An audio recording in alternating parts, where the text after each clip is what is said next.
Assalamualaikum warahmatullahi wabarakatuh. Bismillahirrahmanirrahim. Alhamdulillahirabbil alamin.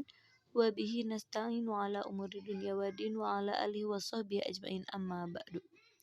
Puji syukur marilah kita panjatkan kehadirat Allah Subhanahu wa taala.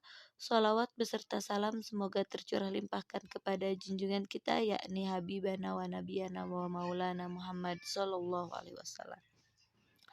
Perkenalkan, nama saya Ningdela Ayuni Fauziah dari kelas PGSD 22C akan mempresentasikan tentang dinamika esensi tantangan Pancasila sebagai dasar negara. Yang pertama, saya akan menjelaskan tentang dinamika Pancasila sebagai dasar negara. Tujuan pembelajaran ini yaitu diharapkan mampu menjelaskan dinamika Pancasila sebagai dasar negara. Dinamika perwujudan Pancasila adalah penerapan Pancasila pada periode 1950 sampai 1959, bertujuan untuk mengarahkan pelaksanaan Pancasila untuk menjadi ideologi liberal.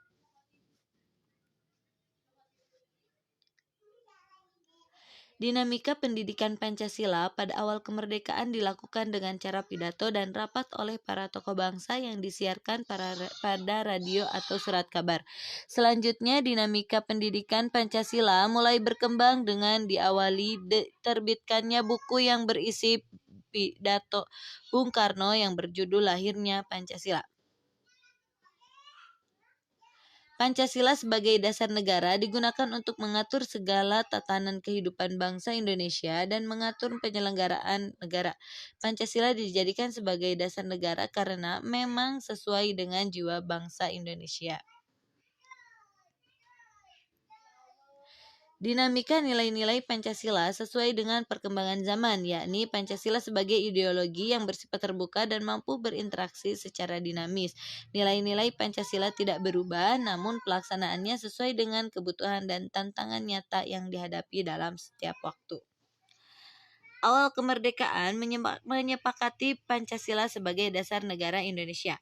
Pada November 1945 sampai Juli 1959, Dekret Presiden 5 Juli 1959, Indonesia menganut sistem demokrasi liberal.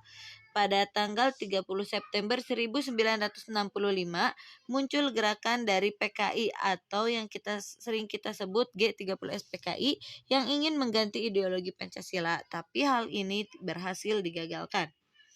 Pada masa Orde Baru, Pancasila dijalankan dengan konsep P4 pada zaman Soeharto, tapi gagal karena Orde Baru menjalankan sistem liberalisme dan kapitalisme. Dan yang terakhir, reformasi 1998 pada akademisi dan pemerhati Pancasila terus mengembangkan gerakan untuk mengembalikan Pancasila sebagai dasar negara Indonesia. Yang kedua yaitu esensi Pancasila sebagai dasar negara. Tujuan pembelajarannya yaitu diharapkan mampu menjelaskan esensi Pancasila sebagai dasar negara.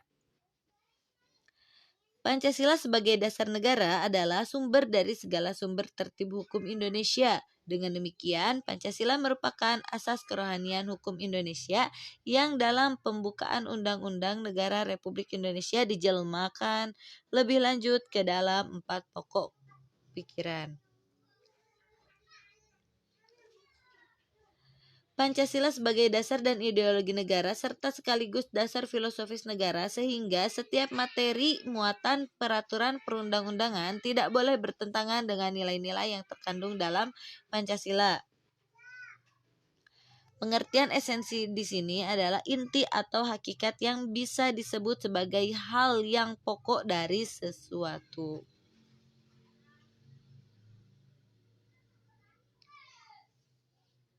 Esensi atau inti Pancasila sebagai dasar nilai pengembangan ilmu berkaitan erat dengan bagaimana mengembangkan keilmuan dengan menggunakan pendekatan sila-sila Pancasila secara utuh dan menyeluruh dan dengan sistematika yang sesuai dengan urutan sila-sila Pancasila. Esensi dari pendidikan Pancasila bertujuan agar menjadi pribadi yang beriman dan bertakwa kepada Tuhan Yang Maha Esa, sehat jasmani dan rohani, berakhlak mulia, berbudi pekerti luhur, memiliki kepribadian yang mantap, mandiri dan bertanggung jawab sesuai hati nurani, mampu mengikuti perkembangan iptek dan juga seni.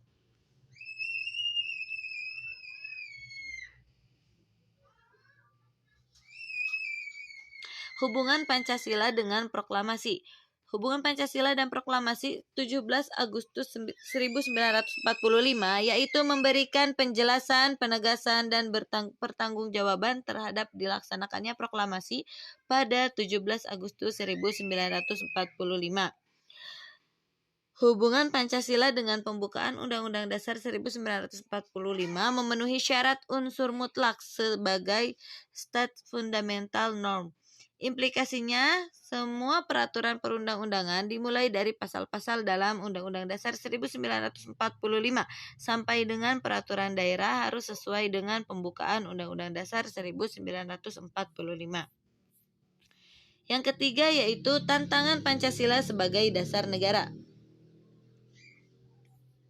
Tujuan pembelajarannya diharapkan mampu menjelaskan tantangan Pancasila sebagai dasar negara.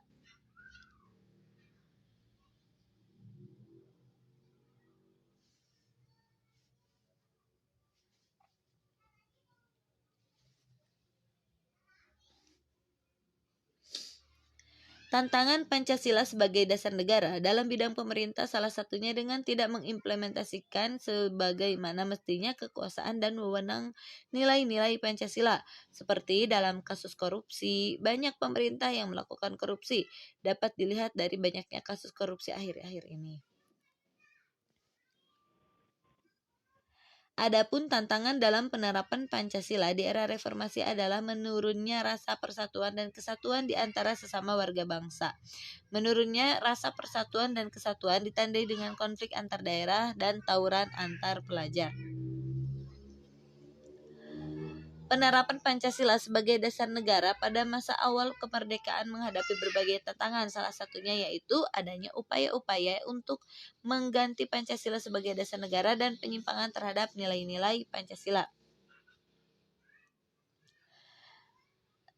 Tantangan yang dilalui Pancasila dalam kajian sejarah Indonesia adanya upaya perubahan ideologi Pancasila, seringkali terjadi upaya-upaya menggeser Pancasila sebagai ideologi negara, yaitu seperti peristiwa pemberontakan PKI yang bertujuan menggantikan ideologi negara menjadi komunis, tidak lagi Pancasila.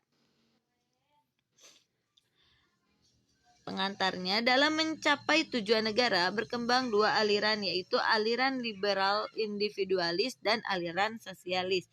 Aliran liberal individualis berpandangan kesejahteraan dan kebahagiaan harus dicapai dengan politik dan sistem ekonomi liberal melalui persaingan bebas.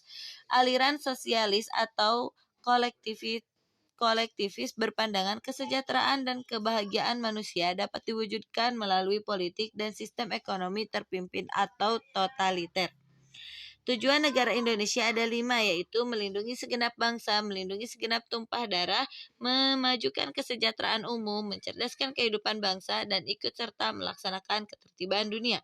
Untuk mencapai tujuan dan kesejahteraan bangsa Indonesia, Pancasila menghadapi berbagai macam tantangan. Tantangan Pancasila sebagai dasar negara. Yang pertama yaitu masuk dan berkembangnya paham liberalisme, kapitalisme, komunisme, sekularisme, pragmatisme, dan hedonisme yang menggerus kepribadian bangsa yang berkarakter nilai-nilai Pancasila. Yang kedua yaitu adanya sikap kebebasan tanpa batas akibat adanya otonomi daerah.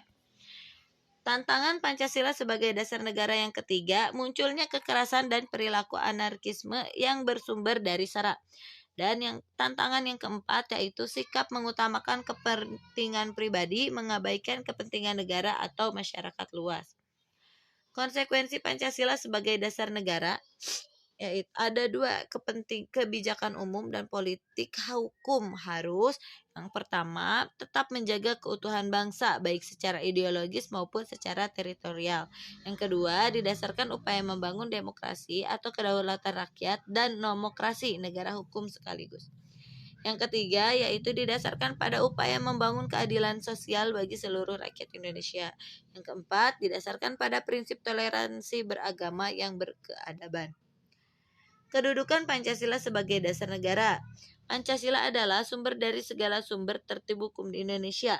Pancasila meliputi suasana kebatinan dari Undang-Undang Dasar 1945.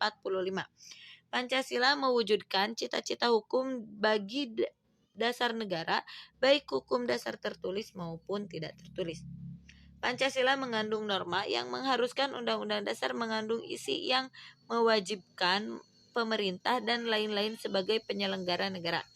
Pancasila merupakan sumber semangat abadi Undang-Undang Dasar 1945 bagi penyelenggaraan negara. Baik, mungkin cukup sekian presentasi dari saya. Kurang lebihnya mohon maaf. Billahi taufiq wal hidayah. Wassalamualaikum warahmatullahi wabarakatuh.